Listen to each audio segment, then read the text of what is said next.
What's up, guys? Welcome to Daily Dose of Reddit. This is your host that is enjoying The Last of Us Part 2, Zach, and today's subreddit is r/ProRevenge. This story's called Ex-Best Friend Slept with My Ex-Girlfriend and Blackmailed Me, so I got him mocked by his friends and fired from his job. Sorry about the title, not really all that great with them. So, I'm a gay man, though it took me a long time to actually come to terms with it. During the time when I was questioning my sexuality, I was dating who I thought was a lovely girl. I'll call her Jane. I genuinely loved her and pictured us having a future together as we'd been dating for 3 years and had started to get pretty serious, even though we were only 18 when he split us up.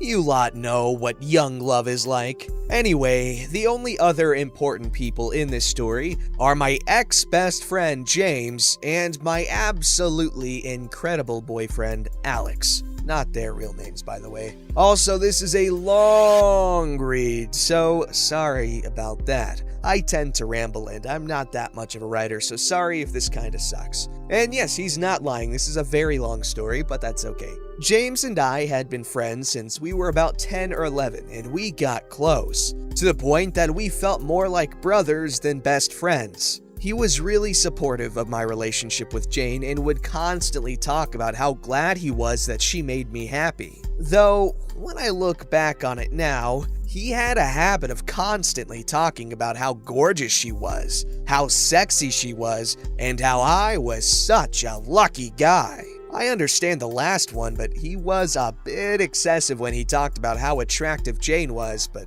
I was young and naive at the time and didn't think anything of it. That was until I caught them. I'm not much of a writer, but essentially, I noticed that they were both becoming pretty possessive over their phones. They'd randomly disappear, claiming to be feeling ill or having to get some project done, and I know it sounds stupid, but I kept noticing that the condoms I was buying were going missing. I always like to make sure we had enough for precautions. I wound up going to Jane's house one day when she'd bailed on me claiming to have a migraine. I was partly worried for her health and bought some painkillers, food, and some bottled water in case she genuinely did feel ill. But I also had a feeling in the pit of my stomach that she was lying to me. I don't know how to explain it, I just knew it. Sure enough, when I let myself in with the spare key she'd given me, I found her in bed with James.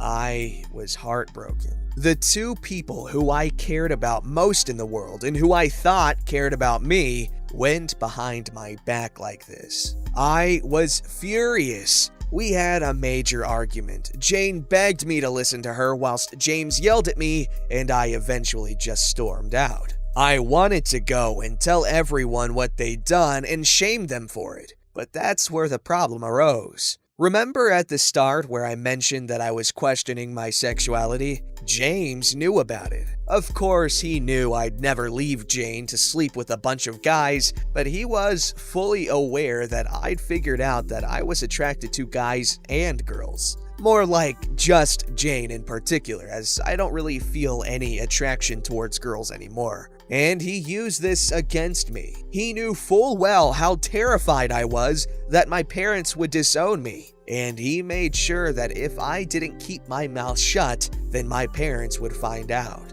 At the time, this was absolutely terrifying, though I now know that they accept me 100% and still love me. So I kept my mouth shut. I was stuck having to work with James at his father's garage, as I couldn't come up with a way to explain how I was mad at him without letting everyone know what he did and risk getting outed to my parents. Besides, I needed the money and there weren't a whole lot of other jobs I could apply for. Also, I really should mention that James was going out of his way to harass me at work, calling me a bunch of slurs whenever he had the chance, pushing me around and just generally reminding me that he could tell my parents at any point. I got really low at this point, and the only time I actually felt sort of content to just let myself relax and be myself was when I'd go to the local gay bars. There was one club in particular that I loved to go to, a drag club, where I met my boyfriend Alex. He was a drag queen there and helped out behind the bar and stuff when he was needed. To save any confusion, I'm just gonna use he/him pronouns for him, though they do switch when he's in drag. We flirted for a few weeks before gradually becoming friends with benefits. He is amazing, and I know it sounds cheesy, but I was the happiest I'd ever been when he agreed to be my boyfriend. But that's skipping a little bit ahead. This revenge happened before we started dating, and we were still just friends who'd hook up every now and then. After a few months, I finally worked up the courage to open up to Alex about what happened with Jane and James, and that's when an evil look fell over his face. See, Alex is the sweetest guy you could ever meet, but if you piss him off, he can and will turn into an evil genius. Around this time, James had been bragging to me that the ladies loved him and he could get any girl he wanted.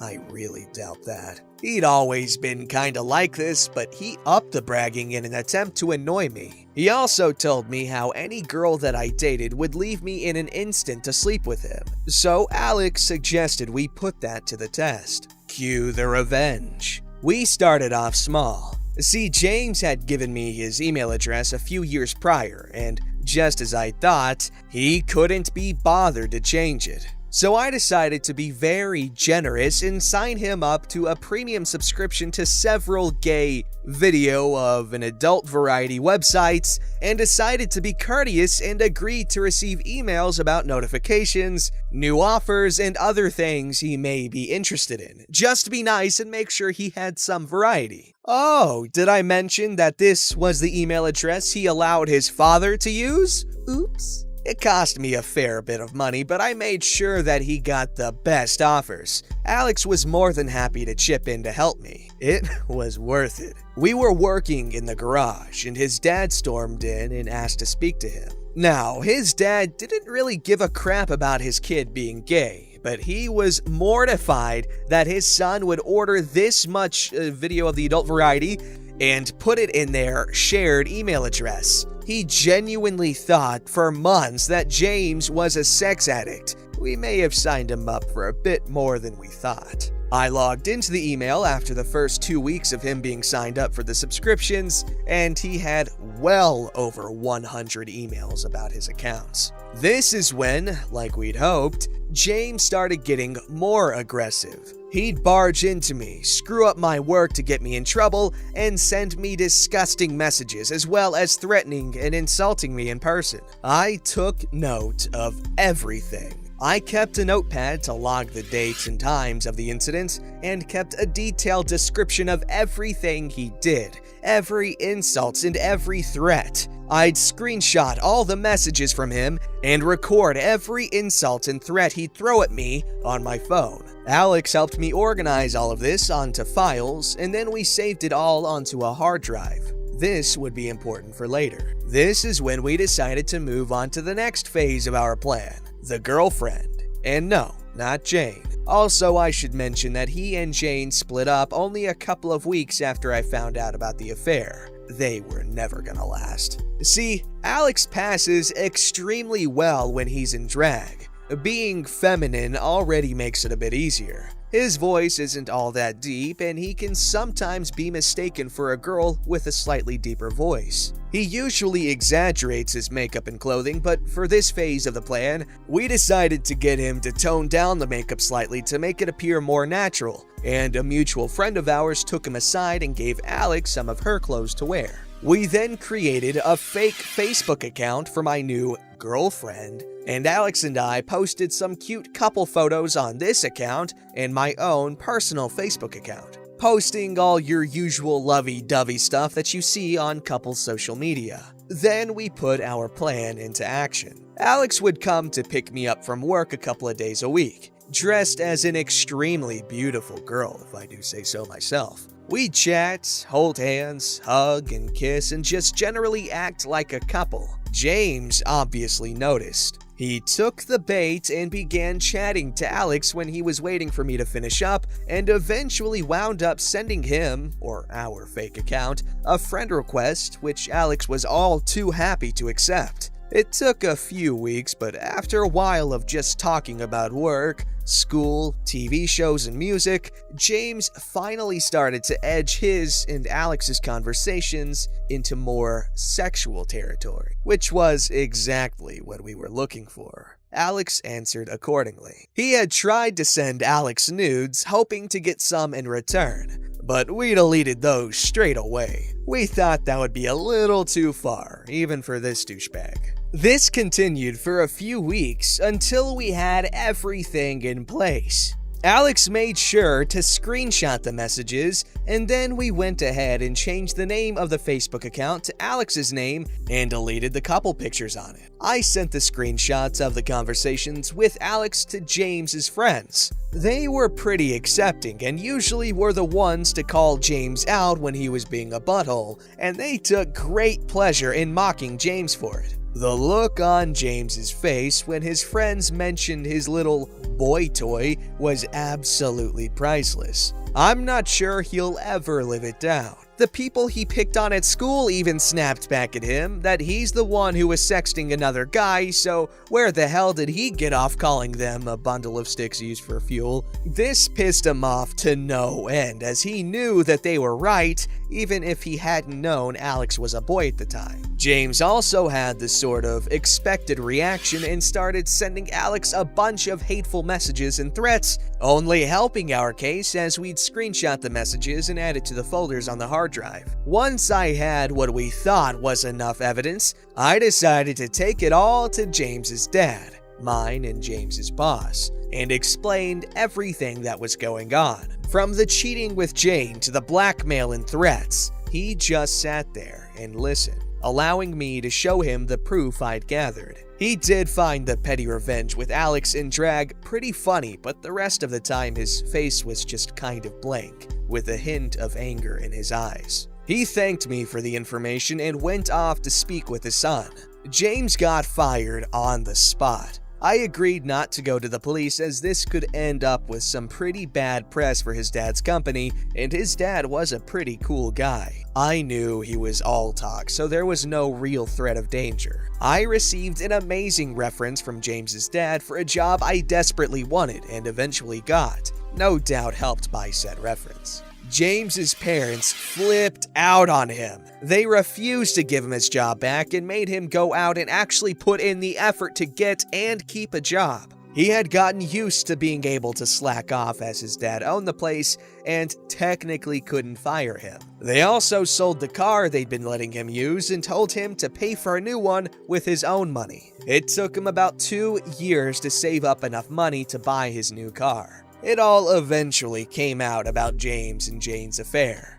As for the threats of outing me, Alex kindly reminded James that he had absolutely no proof of me doing anything, whilst his friends all knew about the sexual messages James had sent him. You know, another guy? It would look like he was just pointing fingers because of a little petty revenge. James' father had also assured me that my secret was safe with him, so the threats of blackmail were now non-existent. James got into college on a scholarship and started hanging out with a bunch of other douchebags. I found out through a mutual friend that James was still a homophobic prick at college and was terrorizing a couple of LGBT students, as well as making disgusting threats against a lesbian girl in his class. None of them wanted to do anything about this, however. Why? Because James had been lying to them and saying that his dad was one of the higher-ups in the college or something. I didn't pay a whole lot of attention, and I can't remember exactly who he said his father was, but it was enough to make these poor kids worry that they could be kicked out of college for speaking up about this. I decided to lend a helping hand with the help of our mutual friend.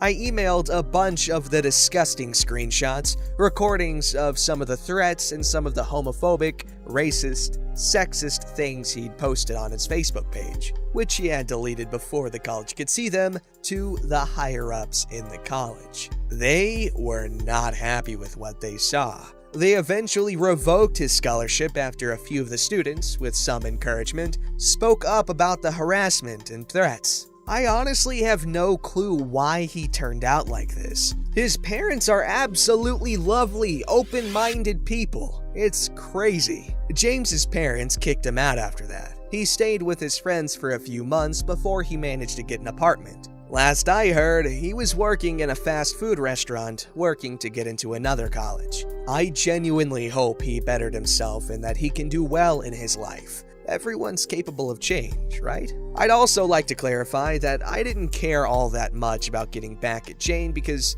yes, she did have the affair, but I was getting some revenge on James for the blackmail and threats that came after it. Jane had shown me proof that she tried to prevent James from blackmailing me and told him to just let it go. If they'd both just stopped speaking to me after the affair, then this whole thing wouldn't have happened. I'd have been hurt and maybe a little awkward at work, but I wouldn't have went out of my way to get back at him. Though I did fill Jane's mother in on what actually happened and sent her some of the screenshots where Jane admitted to the affair. This was after I found out that she had told her mother that I was the one who cheated with a bunch of guys and girls, instead of the "we just grew apart" version that we'd agreed to tell our parents. From what I heard, her mother was not all that pleased with her. I also sent a few of the texts where she admitted to having an affair to her new boyfriend. Needless to say, he wasn't happy to find out that the abusive ex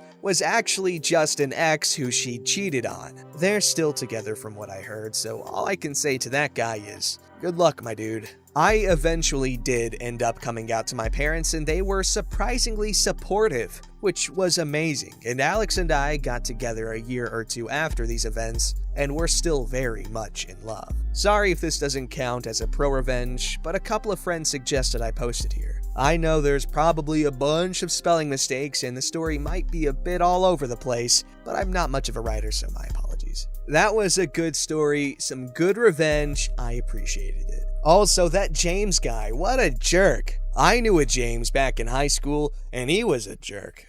He's the reason for my prejudice against gingers. Let me know in the comments below if you've ever been cheated on, and how did you handle it? Obviously, there's the way of revenge, as we've seen here, but it wasn't really revenge for the cheating, it was more for the, the harassment. Honestly, I don't think cheating needs revenge or payback. Just move on and get out of there. Don't give them the satisfaction of knowing that they had that much power over you to the point where you felt the need to get back at them. Just be like, no, forget it, I don't care. You're not worth that much to me. That's probably the most badass way to go about it, but that's just an opinion. A Zach opinion. Thanks for watching. Don't forget to like, subscribe, and hit that bell to never miss an episode.